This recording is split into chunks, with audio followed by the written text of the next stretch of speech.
Hey, this is Charles Onyet. I'm continuing my review in progress with ArenaNet's Guild Wars 2. This is, an MMO, so it is a very big game. It requires a lot of time to play. And I've been showing off a lot of combat so far as I level my character, but right now I'm going to show off what you can do back in town, the non-combat aspects, specifically the crafting system, which I found I really like. It has a bit of a learning curve. It's not really all that clear what you're supposed to do initially, but after playing in a bunch of beta weekends pre-launch and now spending a lot of time with it post-launch, I've found that I understand the system now, and I really enjoy how it ties into character progression, not only in making useful items, but in how you can actually level up by crafting, which I think is great.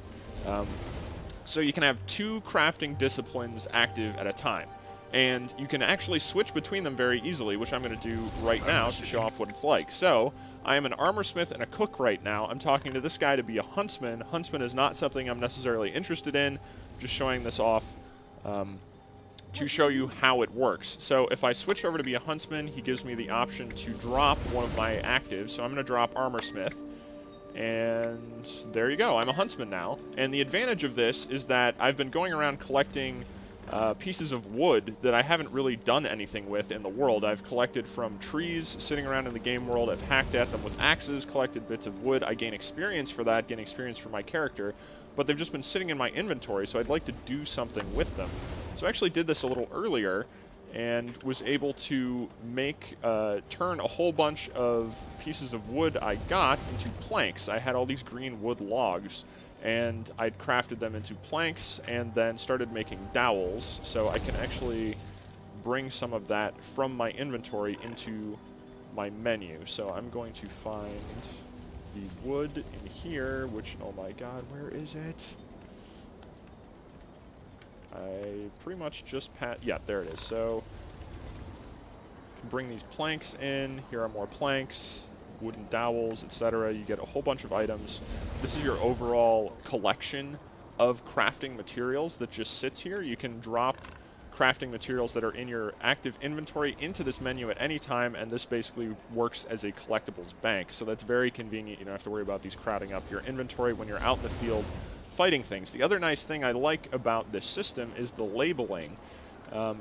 If you mouse over any of these items, it will show you what discipline the particular item is useful for. So for instance, as an armorsmith, I'm sitting here, well, should I pull this rawhide leather section out into my inventory? No, I shouldn't, because it's only for artificers, huntsmen, leather workers, and tailors, so I don't really need to worry about it. And it also shows levels on there, so you know if something's a little too high level for you.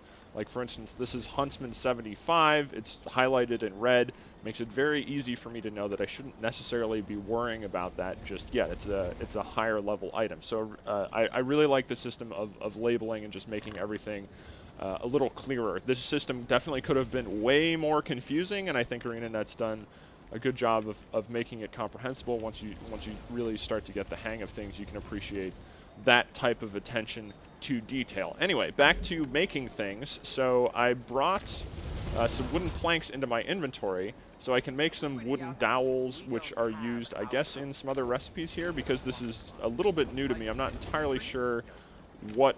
Okay, yeah, so I can make it for these inscriptions and things like that. These recipes will eventually build longbows, guns, not necessarily useful for my Guardian class, not weapons I can use, which is why I didn't pick this class, or I'm sorry, this discipline for crafting. But, so let me start creating some wooden dowels. You can see building one gives me experience up here. It also gives me experience down here. So not only am I increasing my huntsman level, I'm increasing my overall character level. So yeah, you can, when you go back to town to craft things after you've been collecting things in the field, there you go, you can see the little increase there. You can legitimately come back to town and really level your character. You can get a lot of experience out of doing this. The system's also pretty convenient because you will just learn new things to craft.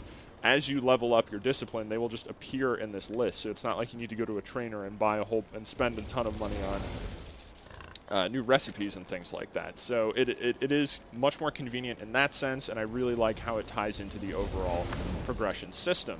Now, there are a bunch of different things you can do to get this bar to increase more quickly, and the best thing you can do aside from obviously building higher level items, you don't want to build stuff that's grayed out, otherwise it's not going to get you any experience necessarily. So you go to this Discovery tab, and you can use items from your inventory to drop into these slots to find new items. That gives you a huge experience bonus, and then that item is then available in your production tab. So you get a nice discovery element there, a nice surprise when you are able to build something new.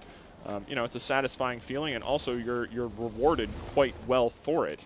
So I'm going to show off how easy it is to get back into armor smithing now that I've taken up the Huntsman crafting discipline. I'm going to go back to the armor smith trainer here in town and relearn armor smithing. So please teach me to be an armor smith. You can see there's a cost associated with this. That's actually a pretty high cost. So I am penalized a little bit in that regard, in that I do have to hand over some money, but it's, you know, pretty simple. I'll just deactivate Huntsman and become an armor smith. Okay, I'm an armor smith again, and then I open up... Live well. Where is the station? So I open this up, and here is my full armor smithing recipe list. I didn't lose anything here. This is still exactly the same. I just had to pay that fee. So your progress is saved across disciplines even when you switch.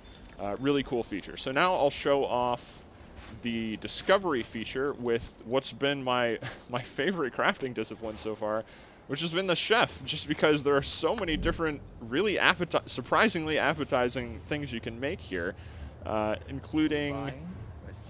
Whoops, sorry. Including cheeseburgers, you have stir-fry, hamburgers, a little less exciting than cheeseburgers. Really well, I mean, this is a minor detail, but something I really appreciate. Again, just like a lot of the game, you can tell that ArenaNet's put a lot of thought into how everything works, not just on a high level, but right down to the details. A lot of attention given to creating these very specific icons, and there are a lot of different things you can make. They all look great. I would eat all of this. I mean, cup of potato fries, buttermilk biscuit, onion rings, you know, loaf of bread, a little less interesting, but, you know, slice of buttered toast. There you go. Slightly more exciting. A bowl of sautéed carrots, but, you know, really cool art in the icons, which is something I always think is cool to see in an MMO. So what I'm going to do right now is build possibly my most anticipated piece of food that I've seen so far, that I've so far passed off.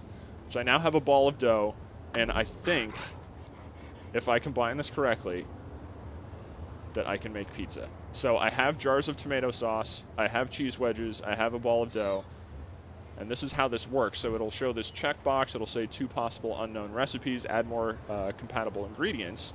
Oh no, the game's gonna restart, I gotta go fast.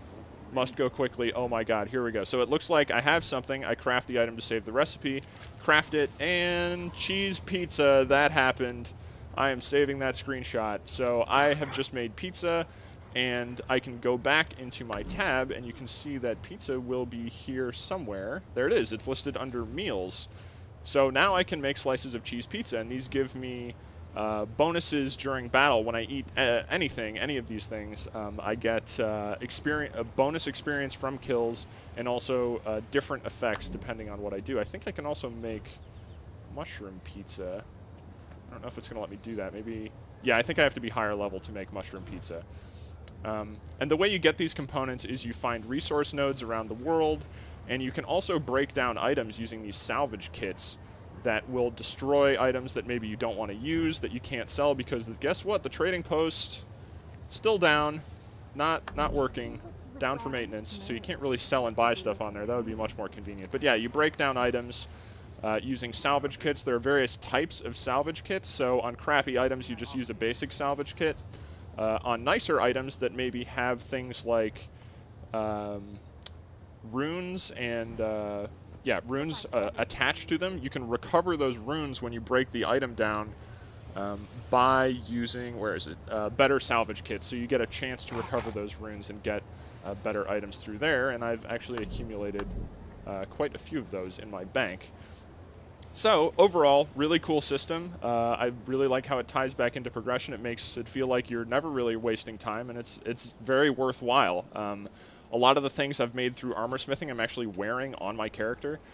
So this helmet I found in a dungeon, these shoulders I found at a karma vendor, but the rest of the stuff I crafted and I'm wearing, and it's totally viable. for my current build. So I'm happy with their usefulness, and of course, I mean, making pizza by itself is pretty awesome, but the fact that, you know, it can also give me a plus 8% condition duration and 10% experience from kills is a nice bonus. And so I eat the pizza, and now I have this bonus. It's a 30-minute buff, so, I mean, cooking may not be the most glamorous crafting discipline, but I've found it to be a lot of fun so far, and I look forward to checking out some higher-level recipes in the game as I continue to progress. And I will continue to play and provide updates on IGN.com as I level my character. So for a lot more on Guild Wars 2, keep checking back with IGN.